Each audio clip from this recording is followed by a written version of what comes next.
Saudara, tentu saja ketika Allah menciptakan langit dan bumi dan manusia, Allah tidak menciptakan penyakit di dalamnya, saudara. Tidak termasuk. Tetapi kejatuhan manusia ke dalam dosa seperti yang tertuang dalam Alkitab Roma 3 ayat 23. Bahwa semua manusia telah kehilangan kemuliaan Allah. Nah, kehilangan kemuliaan Allah ini juga berarti manusia tidak lagi memiliki keadaan seperti ketika manusia pada mulanya diciptakan oleh Tuhan. Kejatuhan manusia dalam dosa membawa manusia dalam keadaan jatuh, terkutuk. Nah, saudara sekalian, kalau Tuhan Yesus sudah memikul dosa dan segala penyakit menurut apa yang dikatakan dalam firman, kenapa masih ada orang Kristen yang sakit? Katanya dia memikul sakit penyakit kita.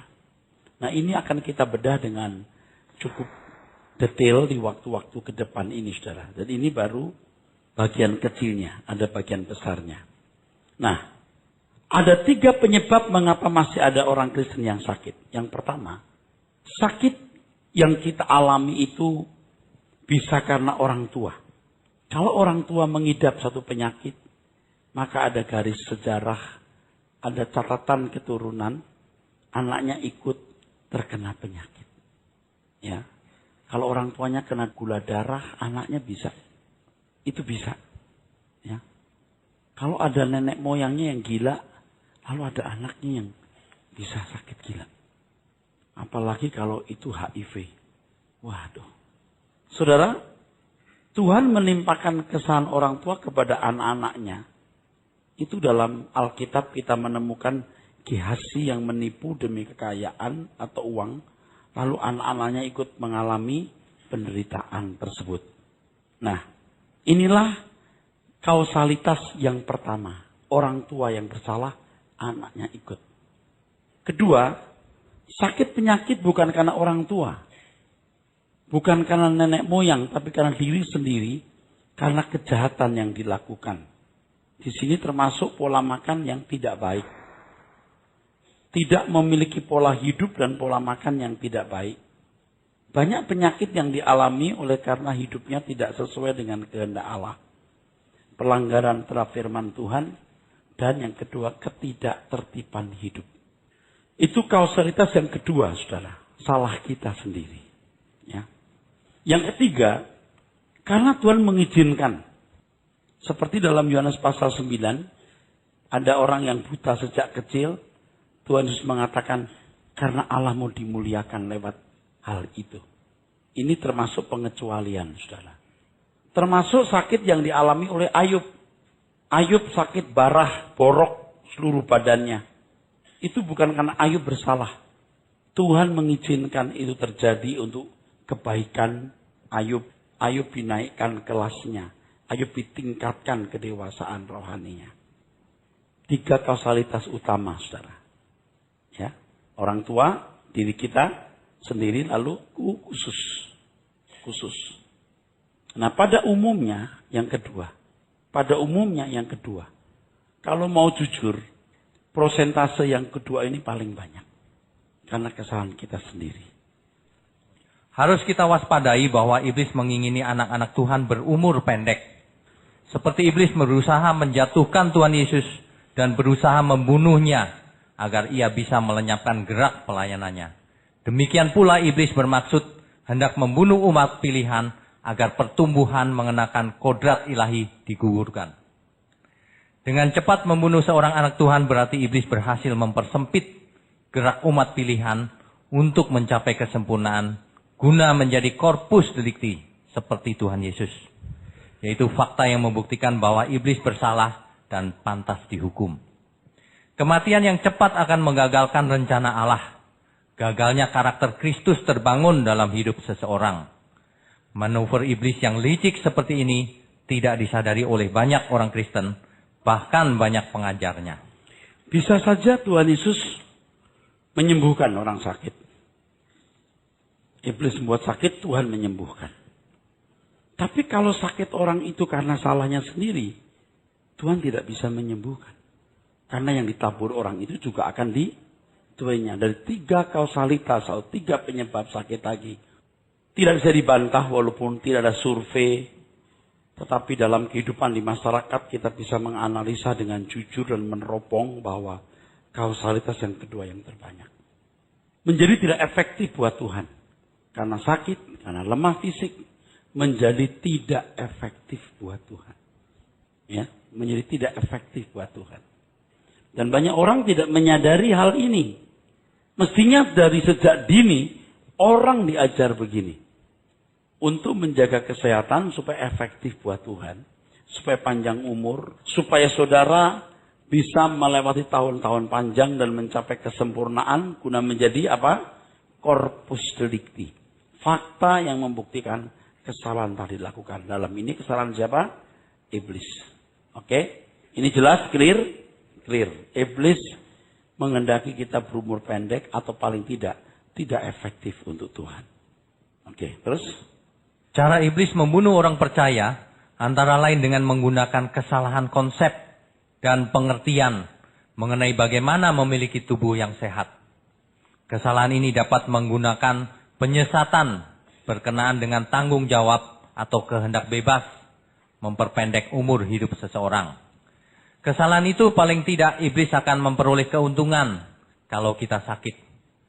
Sebab dengan sakitnya tubuh, maka seseorang tidak dapat melayani Tuhan dengan prima. Biaya ke dokter sebenarnya bisa dipakai Tuhan untuk kepentingan pekerjaannya. Dari berkat yang tersedia dalam korban Kristus, kuasa bilur Yesus guna kesembuhan tubuh, salah satu yang menonjol dipromosikan. Kadang-kadang cenderung dilebih-lebihkan. Pemberitaan yang salah mengenai kuasa bilur Yesus guna kesembuhan tubuh dapat mengakibatkan penyesatan yang berakibat cukup fatal dalam gereja Tuhan. Memang terdapat ayat-ayat yang berbicara mengenai kesembuhan dalam Alkitab Perjanjian Lama maupun Perjanjian Baru. Namun demikian harus teliti dan seksama menggali kebenaran berkenaan dengan sakit penyakit dan kesembuhannya. Ya.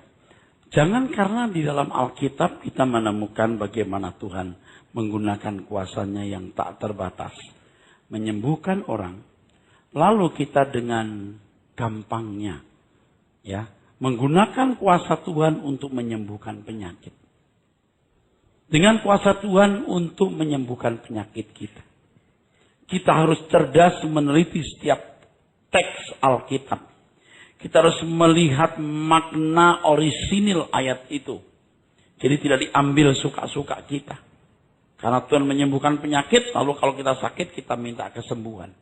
Dan faktanya jujur, banyak di antara saudara yang sakit minta kesembuhan sampai hari ini belum sembuh. Faktanya ada banyak. Nah, nanti saya menjelaskan ini bahwa orang-orang kafir untuk menjadi Kristen sering juga melihat kemuliaan Tuhan lewat mujizat. Orang-orang yang bukan Kristen atau baru masuk Kristen begitu mudah mengalami mujizat. Tapi kalau orang Kristen lama begitu sulit mengalami. Bahkan tidak. Nah, di sini berlaku ya, Allah menolak, dokter bertindak. Sekarang saudara tidak menghargai kesehatan tubuh saudara selama bertahun-tahun. Lalu saudara sakit, lalu minta kesembuhan. Kalau Tuhan menyembuhkan, Tuhan merusak mental, moral, karakter saudara. Yang ditabur orang itu juga dituainya. Sekarang kamu harus menuai apa yang kamu tabur. Usahakan kesembuhan. Dengan merubah pola makan, dengan berobat dan lain sebagainya. Tapi kalau orang-orang Kristen yang baru atau yang tidak mau bertanggung jawab, mau jalan pintas, mujizat Tuhan. Oh silahkan, kalau saya tidak mengajarkan begitu. Kalau kemudian saudara minta kesembuhan, terserah masing-masing saudara berurusan dengan Tuhan. Kadang-kadang saya juga berdoa, Tuhan, jika ada anakmu yang sakit, jika Tuhan berkenan sembuhkan. Tapi nggak ada unsur untuk memaksa. Kalau dulu kan dalam nama Yesus, sakit penyakit, cabut, buang. Main cabut kayak cabut bulu ayam aja. Nggak begitu. Tidak sembarangan kita boleh memakai kuasa Allah. Betul? Oke, teruskan. Hal penting yang harus kita pahami mengenai penyakit adalah bahwa penyakit bisa dialami oleh seseorang disebabkan kesalahan atau dosa. Jelas sekali bahwa Tuhan menimpai umat pilihannya yang memberontak dengan sakit penyakit. Ini umat perjanjian lama. Dan ini juga bisa berlaku bagi umat perjanjian baru. Terus. Banyak sekali ayat yang berbicara mengenai hal ini. Bahwa Tuhan menimpakan penyakit atas umat yang tidak takluk kepadanya. Itu hukuman. Ya. Atau bisa dikatakan disiplin. Terus. Adapun yang dialami Ayub adalah penyakit yang diizinkan Tuhan dialaminya guna memurnikan Ayub. Ya, Ayub 3:10 mengatakan, kalau dia tahu jalan hidupku, kalau ia menguji aku akan muncul seperti emas. Jadi ini penyakitku khusus. Tiba-tiba jebret ada virus, siapa yang suruh? Nah, iblis yang menaruh dan Tuhan mengizinkan itu. Karena guna pendewasaan dan pemurnian. Terus. Hal ini jelas menunjukkan bahwa sakit yang dialami seseorang bukan datang tanpa sebab atau maksud ilahi di dalamnya. Terus. Dalam perjanjian baru, sakit penyakit dihubungkan dengan pekerjaan kuasa kegelapan. Lukas 6 ayat 18. Hal ini bisa kita mengerti bahwa pemberontakan kepada Tuhan pasti bertalian dengan unsur kuasa kegelapan.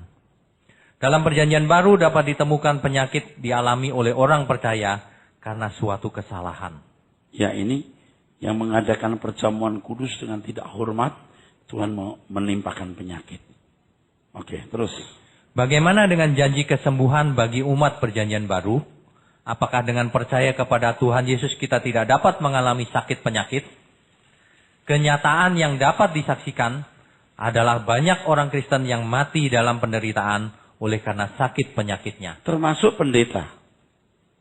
Saya sudah bertemu dengan pendeta yang mestinya tidak perlu sakit. Sudah stroke. Belum waktunya. Artinya kalau usia 80-90 gitu, kadang-kadang kita mengerti. Ini belum 60 tahun. Bahkan dulu ada pendeta terkenal yang meninggal. Terkenal sekali.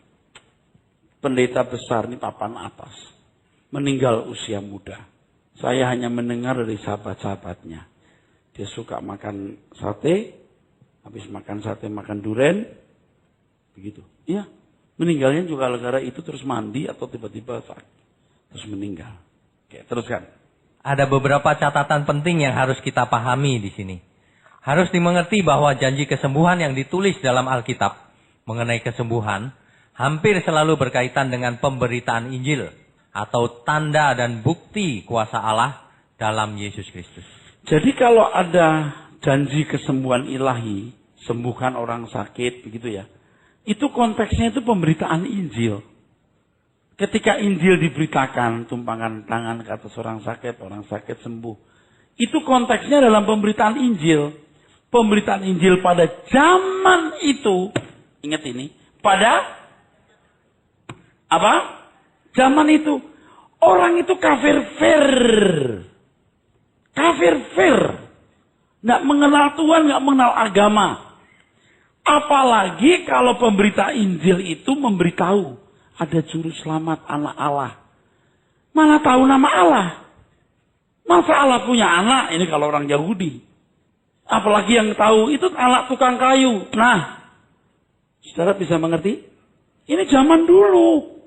Maka perlu bukti. Bukti itu adalah kesembuhan. Ada tanda. Tanda-tanda ini menyertai orang percaya. Kesembuhan terjadi. Saya tidak menentang pendeta yang sibuk penyembuhan. Mungkin Tuhan ajar dia untuk menjadi penginjil dan membuktikan kuasa Tuhan Yesus. Tapi orang-orang Kristen yang sudah jadi Kristen, dia mestinya tidak cari kesembuhan. Dia cari pengobatan. Itu salahnya sendiri. Kalau memang dia mau minta kesembuhan, saya tidak larang. Boleh. Tetapi saya mengajak kita dewasa. Kita hidup suka-suka, saudaraku. Sembarangan lalu sakit. Salah kita 30 tahun mau sembuh 5 detik. Sembuh. Tidak benar. Memang ada orang-orang yang bisa mendapatkan privilege ini. Hak istimewa. Pada umumnya tidak. Anda mulai merubah pola hidup. Anda mulai makan obat dengan baik. Kalau itu dalam kondisi ekstrim sakitnya, betul nggak Pak? Tapi kalau bisa sudah sembuh, menghindari semua kimia yang masuk di tubuh. Kita yang harus menjaga. Kan ada orang begini, yang penting gue bawa Lipitor, Crestor, babi jebret, ini jebret. Kalau dulu saya bawa Senikal, tahu ya. Jadi kalau makan minyak-minyak langsung jebret. Besoknya kita ke kamar mandi terus. Aduh saudara, minyaknya keluar terus. Waduh, saya pertama kali tahu Senikal itu di Australia. Pertama kali saya minum Senikal. Nah kalau sekarang kan daripada kita minum Senikal, lebih baik kita menghindar. Nah masalahnya itu lidah kita nih saudara, lidah kita. Jadi gini, iblis itu kan cerdas ya. Bagaimana membuat penyakit kayak apa, junk food loh. Junk food dibanyakin gitu. Anak kena otis, karena juga anak karena orang tuanya suka junk food. Anak-anak muda belum waktunya mens, sudah mens, anak remaja itu. Terus kena apa, teroid, macam-macam. Akhirnya tidak efektif. Padahal anak-anak kita senang di situ. Makan yang instan itu sama begitu, saudara. Nah, ini kita harus tertib. Orang tuanya yang harus beri contoh untuk anak-anaknya. Ya, oke. Nangkep terus kalian? Oke, teruskan. Kuasa kesembuhan atau mujizat kesembuhan itu dinyatakan Tuhan guna tanda-tanda yang menyertai orang percaya dalam pemberitaan Injil. Ini bukan berarti bahwa setelah percaya kepada Yesus, kalau sakit dengan mudah akan dapat memperoleh kesembuhan. Kesembuhan diberikan kepada mereka yang belum mengerti kebenaran, yaitu yang terikat dengan kuasa kegelapan.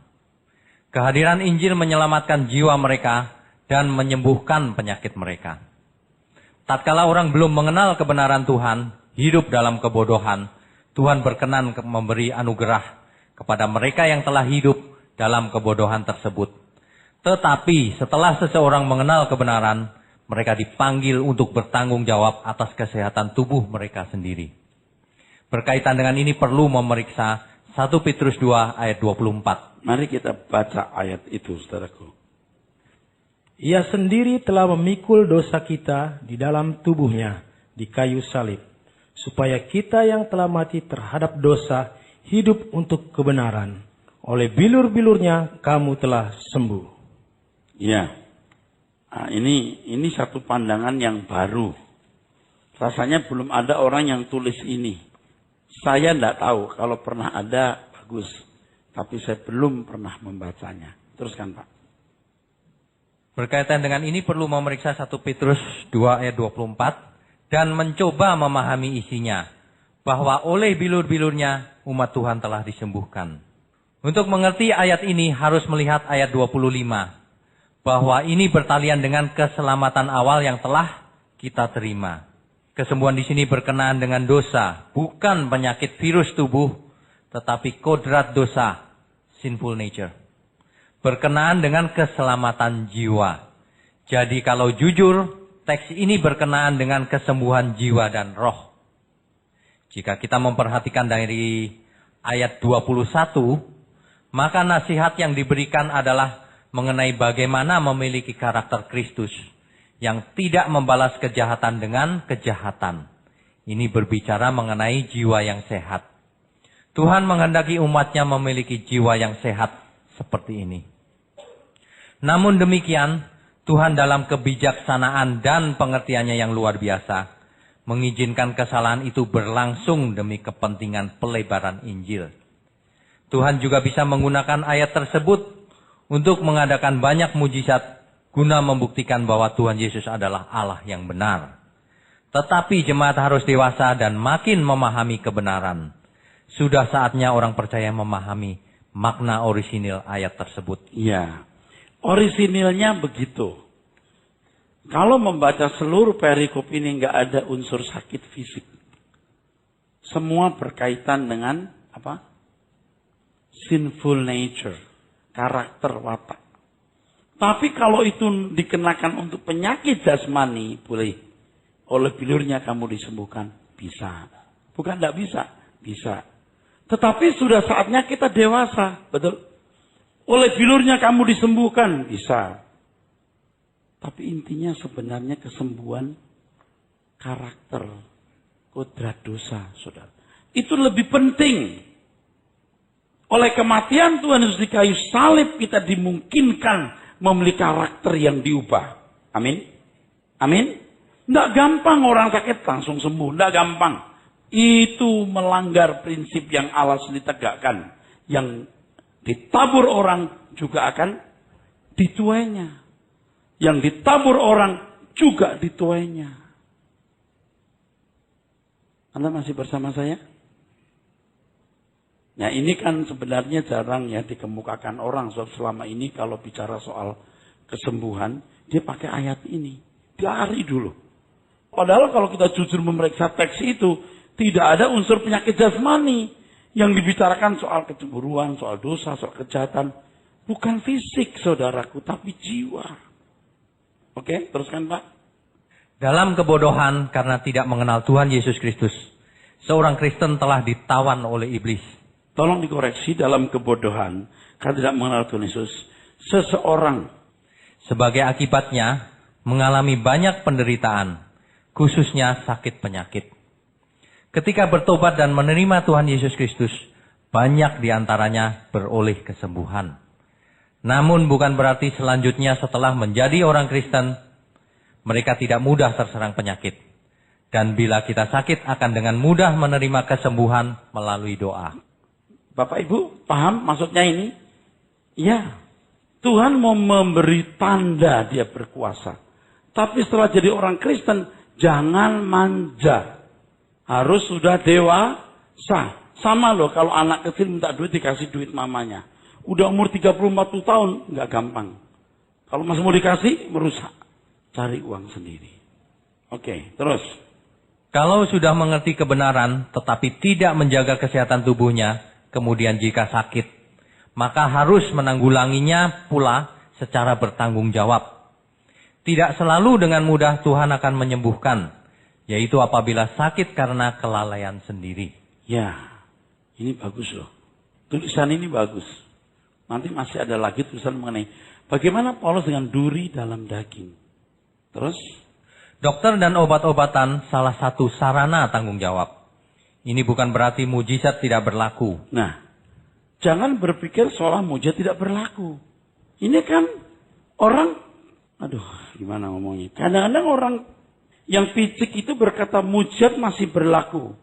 Kalau you ke dokter berarti tidak percaya mujizat. Sekarang saya tanya kepada orang itu, kalau you sakit, you jangan ke dokter loh. You dulu diam, lu minta kesembuhan. Nyatanya juga minum obat, kan lucu. Ini kan jadi nggak benar, saudaraku. Kalau mujizat masih berlaku, you masuk angin, jangan dikerok. Jangan ke spa. Udah, konsekuen aja loh. Betul? Kalau penyakit itu akibat kesalahan kita harus konsekuen menanggulanginya. Semua kan harus sinergi itu kebenaran. Kalau you percaya mujizat masih ada, nggak usah olahraga. Sakit tinggal dalam Yesus. Betul nggak?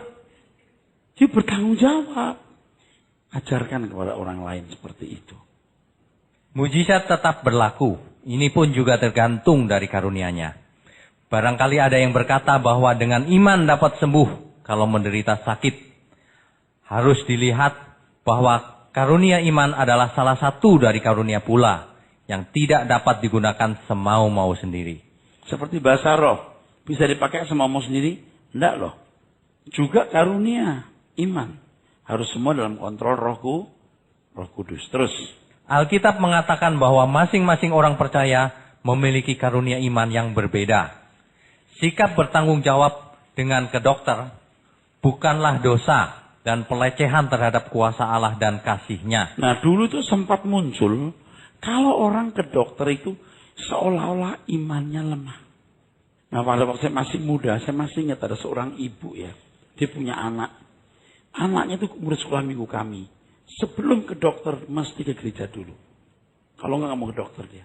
Didoakan Bapak Pendeta dulu. Bener-bener itu anak, bener-bener loh. Masih digendong loh. Entah 4 tahun atau berapa gitu. Pokoknya mesti didoakan Bapak Pendeta dulu. Bener-bener itu anak. Sebelum ke dokter, ke gereja dulu doakan, baru ke ini. Saya kira karena orang tua yang ngajarin tuh. Karena orang tua yang mengajarkan. Tidak berhenti sampai di pendeta, lalu berhenti pulang. Karena mujizat masih berlaku. Mujizat masih berlaku, jangan kemudian memveto tindakan medis. Tahu? Jangan karena pernyataan mujizat masih berlaku lalu memveto tindakan medis. Oke, teruskan. Penulis Injil Lukas sendiri adalah seorang dokter.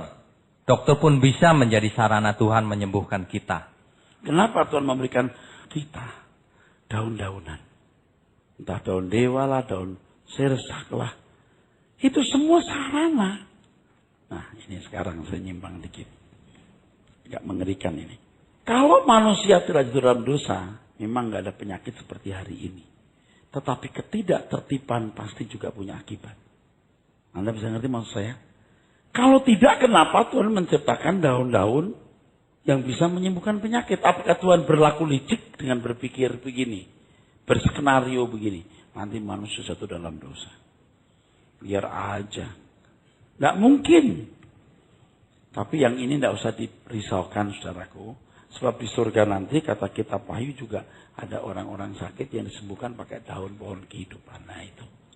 Nggak tahu jenis penyakitnya yang bagaimana. Tapi yang jelas tidak seperti di bumi. Oke, teruskan. Oleh sebab itu tidak boleh sembarangan berasumsi bahwa dokter itu setan atau kuasa iblis. Dengan lambang ular pada Persatuan Dokter Indonesia. Ada beberapa pendeta menganggap dokter adalah agen iblis. Ikatan Dokter Indonesia itu ya. IDI. Terus IDI ya. Apakah seseorang perlu ke dokter atau berdoa saja? Seseorang harus bergumul dengan Tuhan dan menemukan jawabnya. Biasanya ke dokter saja. Saya tambahin sendiri. Biasanya ke dokter aja. Saya nulis ini bukan sembarang nulis, saudara. Karena saya juga lihat fenomena ini. Dulu ada orang-orang tertentu yang memandang dokter itu memang kuasa kegelapan. Karena lambang ID kan ada ular melingkar itu.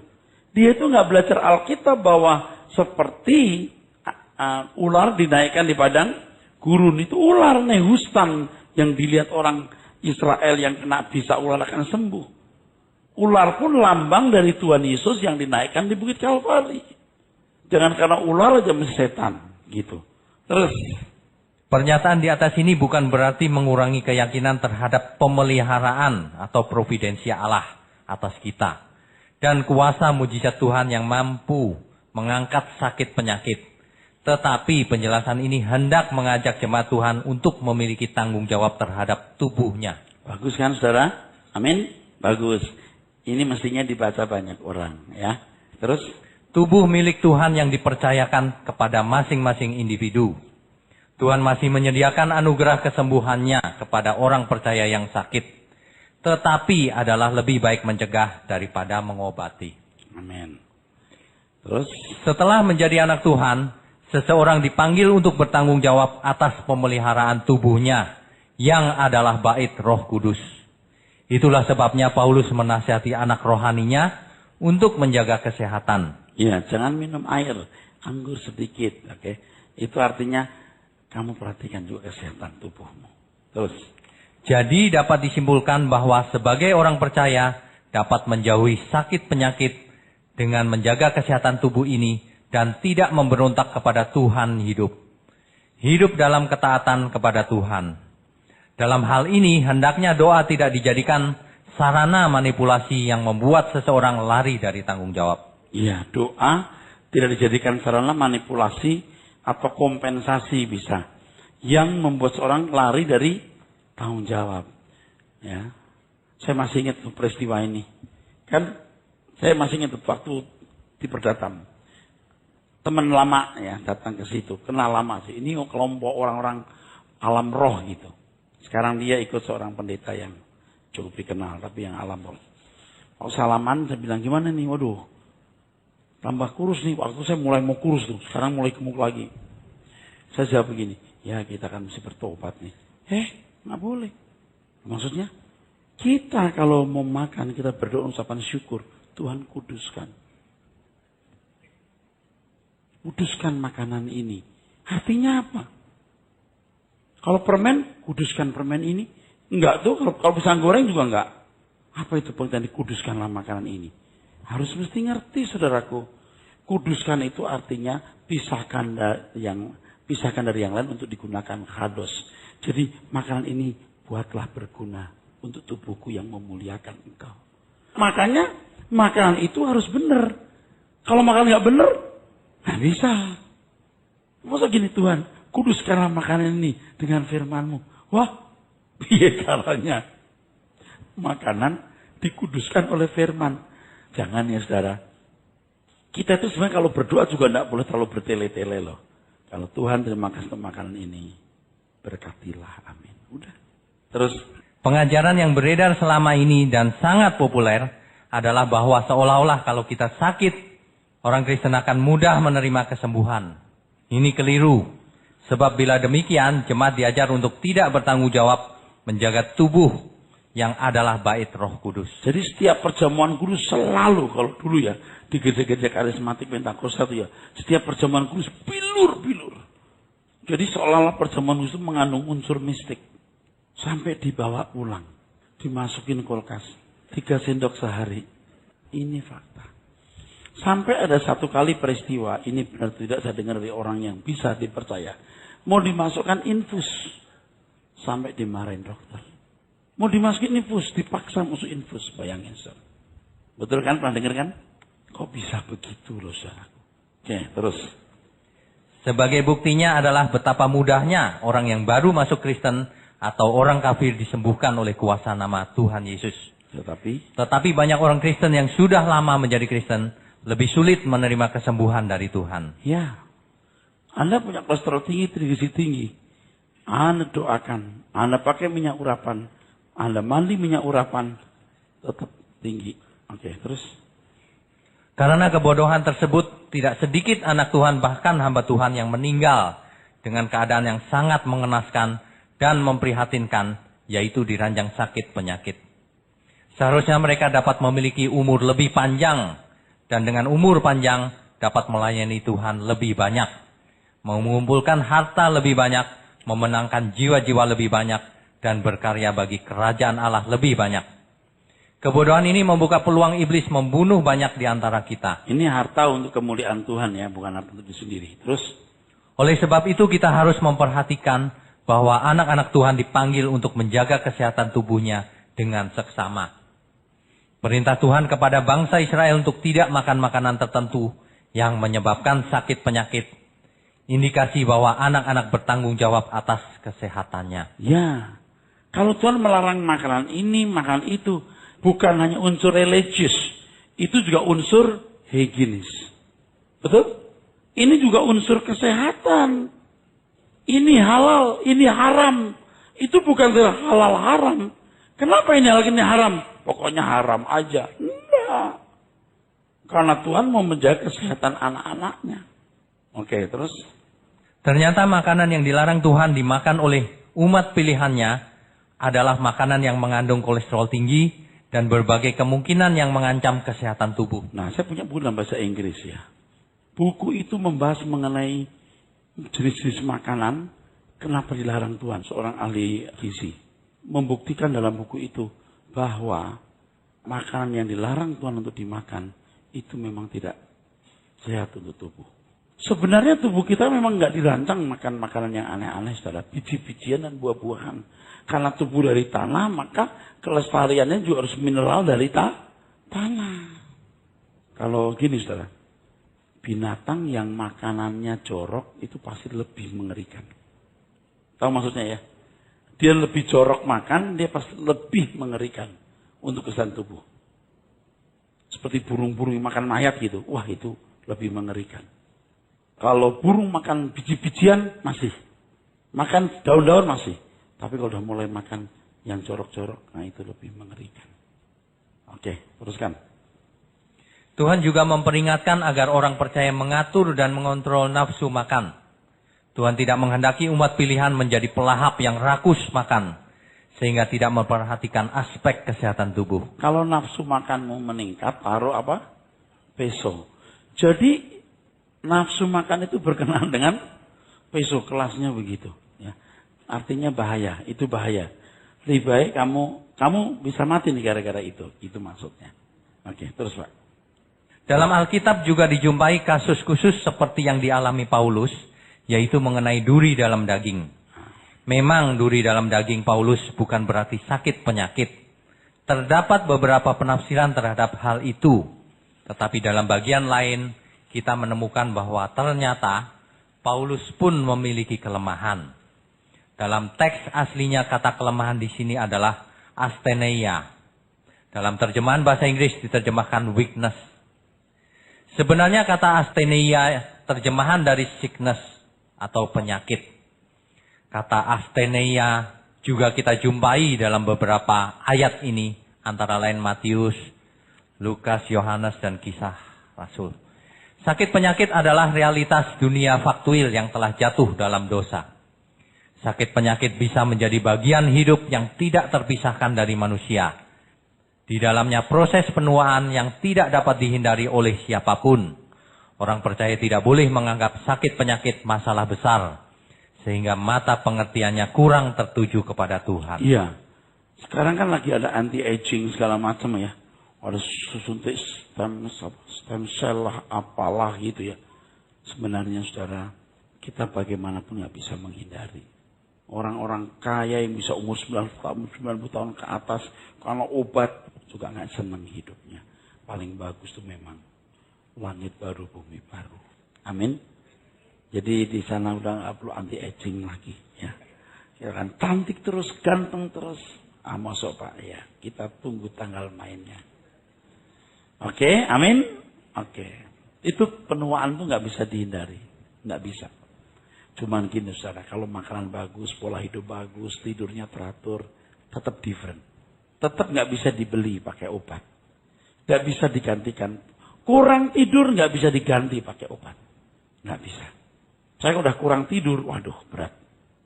Pokoknya kalau jam 10 udah mulai siap-siap. Ya, oke. Selamat tidur, teruskan. Seperti halnya kemiskinan, kebodohan, sinful nature atau hasrat dosa adalah akibat dosa yang nyata menjadi bagian hidup manusia. Demikian pula kematian. Sesungguhnya yang paling berbahaya adalah kodrat dosa. Kodrat dosa paling berbahaya. Terus. Sakit penyakit dapat membunuh tubuh, tetapi tidak dapat membuang seseorang masuk ke neraka. Sebaliknya secara ekstrim dapat dikatakan, apabila kedewasaan seseorang bertumbuh dengan wajar, maka persoalan sakit penyakit dapat menyempurnakan iman dan membawa ke surga. Nah, orang kalau dewasa rohani, kalau ya dunia ini kan memang begini rusak. Sakit, enggak apa-apa. Berusaha sembuh tentu. Tapi kalau tidak, enggak apa-apa. Paling tidak menghayati dunia bukan rumah kita. Kalau orang enggak pernah sakit, enggak pernah miskin, enggak pernah susah, selamat jalan. Bablas, enggak bisa balik. Anda tahu, ada orang-orang yang lewat penyakit bertobat? Tidak sedikit, banyak. Oke, terus. Jangan karena kesembuhan seseorang mengorbankan kesetiaan kepada Tuhan. Yaitu dengan pergi ke dukun, mencuri uang perusahaan demi dapat membayar ongkos dokter, dan lain sebagainya. Iya, lebih baik mati daripada kita sehat tapi nyolong uang. Ya, oke, teruskan. Hendaknya tidak mengukur umur panjang sebagai ukuran kesucian dan berkat Tuhan. Sebab ternyata banyak orang yang tidak mengenal Yesus sebagai Tuhan dan Juru Selamat memiliki umur yang lebih panjang dari orang Kristen sendiri. Bahkan dari pendeta. Ya, bukan ukuran panjang, bukan. Tetapi bukan berarti lalu kita mengatakan biar umur pendek nggak masalah. Kalau bisa umur panjang supaya lebih efektif buat Tuhan. Amin. Oke, terus. Sebaliknya hendaknya tidak menganggap orang yang mati muda sebagai terkena kutuk dan masuk neraka. Panjangnya umur manusia ternyata juga ditentukan oleh diri sendiri. Ini paralel dengan perolehan berkat jasmani. Tanggung jawab masing-masing individu sangat menentukan. Saya mengerti ada kematian yang menyimpan misteri. Kenapa dia mati usia sekian? Itu tetap pada pengecualian. Tuhan selalu memberikan misteri nggak bisa dijawab. Tidak semua masalah bisa dijawab. Tapi pada umumnya nyawa manusia tergantung manusia itu sendiri. Tergantung manusia itu sendiri. Tergantung bagaimana dia memanage, mengelola fisiknya. Terus. Fenomena yang terjadi dalam gereja Tuhan, bahaya sakit penyakit telah dimanipulasi menjaring orang masuk gereja. Ini bukan berarti anti kesembuhan dan tidak percaya kuasa Tuhan. Kalau penekanan pengiringan kepada Tuhan Yesus adalah kesembuhan, maka telah menyimpang dari iman yang murni. Tidak akan pernah ditemukan bahwa Tuhan Yesus memanggil seseorang hanya untuk menerima kesembuhan. Iya, terus. Tuhan memanggil seseorang untuk dimuridkan dan disempurnakan menjadi warga kerajaan surga yang baik. Saya mengerti nggak? Tidak sedikit gereja yang sibuk ngurusin sakit penyakit. Bukan tidak boleh. Tuhan memanggil kita bukan hanya sembuh dari sakit penyakit, dimuridkan. Saya mengerti orang sakit itu tidak enak. Kita tentu harus berdoa untuk orang sakit, boleh. Tapi kalau dewasa rohani, kita memahami kebenaran ini. Usahakan kesembuhanmu dengan pola makan, pola hidup yang baik. Dan jika ekstrim, harus diselesaikan dengan dokter. Terus. Itulah sebabnya Tuhan Yesus dalam beberapa kali kesempatan menyembuhkan orang, melarang murid-muridnya atau yang tahu tentang kesembuhan tersebut menyebarkan berita tersebut. Jangan bilang-bilang ya. Jangan bilang-bilang ya. Supaya misi utama kedatangan Tuhan jangan dikaburkan. Betul? Sekarang jadi kabur. Penekanan yang tidak seimbang. Bicara begini bukan berarti tidak punya iman dan tidak percaya kesembuhan loh. Kita mau belajar kebenaran yang murni. Terus? Hal ini dilakukan Tuhan Yesus agar misi utama kedatangan Tuhan tidak disalah mengerti. Misi utama jangan didistorsi oleh kesembuhan. Iya. Coba kalau kita lihat dulu ya. Nggak salah sih. Kalau kesembuhan, wah, tepuk tangannya sampai, wah, kita heran dan besar. Itu dulu. Sekarang enggak. Nggak boleh. Bapak Ibu tahu, saya mengamati, ini benar. Ini benar. Ketika Morris Rule datang ke Indonesia tahun 1979, saya masih mahasiswa. Saya kan menjadi usher. Dan ini Tuhan ajaib ya. Mempersiapkan saya jadi hambanya ya kan. Saya nggak tahu bakal jadi pendeta begini ya. Saya duduk, saya menjaga itu pas di depan ini. Depan platform. Di Gelora Senayan. Orang-orang sakit dibawa depannya. Ini dia khotbah nih Morris Rule. Dia begitu khotbah. Di tengah khotbah itu orang yang sakit. Yang lumpuh jalan. Orang buta melihat. Sementara khotbah. Enggak didoakan. Belum didoakan. Tapi kedatangan berikut. Makin sedikit yang sembuh. Makin sedikit. Buktikan. Sama dengan Benihin. Wah, waktu pertama itu. Sempat dia bikin di ini. Kemayoran. Jadi dipakai apa? Screennya. Gitu. Waktu pertama itu luar biasa kesembuhannya. Yang berikut. Saya menyaksikan sendiri bagaimana orang bawa. Orang sakit roda. Pulang tetap bawa. Orang pada bawa kursi roda. Nggak sembuh. Ini benar saudaraku. Ini benar yang saya bicara. Ini benar. Bukan mendiskreditkan Morris Rule atau Benihin. Mereka hamba-hamba Tuhan yang dipakai Tuhan pada waktunya dan pada masanya. Di Indonesia kita juga sudah mulai dewasa rohani. You sembuh. Lalu mau apa setelah sembuh? Hah? Bukankah kita mau dewasa rohani dan diperkenankan masuk kerajaan surga? Amin. Sekarang Anda sembuh tapi nggak tahu prinsip kebenaran ini. Lalu makan sembarangan. Mati muda. Mendingan Anda mungkin sakit. Tapi memaintain tubuh Anda. Umur 90 tahun masih hidup. Benar saudara? Iya. Kalau Anda punya misalnya sejarah orang tua diabetes. Sudah tahu begitu jangan minum manis-manis. Oke, teruskan. Manipulasi ini sangat halus. Sebab terkesan alkitabiah dan menolong sesama. Promosi berlebihan tentang kesembuhan bisa dilakukan kepada orang-orang kafir yang belum mengenal Tuhan Yesus sebagai Tuhan dan Juru Selamat. Tetapi kepada orang percaya, promosi kuasa Tuhan harus seimbang. Artinya bahwa kuasa Tuhan bukan hanya berkat fisik. Justru di Alkitab kita menemukan kuasa Tuhan diberikan supaya orang percaya mampu keluar dari kodrat duniawi dan mengenakan kodrat ilahi. Itu yang penting. Terus? Tidak terbilang jumlah penipuan yang terjadi, kebaktian-kebaktian yang menjanjikan kesembuhan-kesembuhan, tetapi ternyata hanya segelintir orang yang mengalami kesembuhan. Atau bahkan tidak ada yang sembuh. Ya kan saudara? Jangan orang jual obat ya.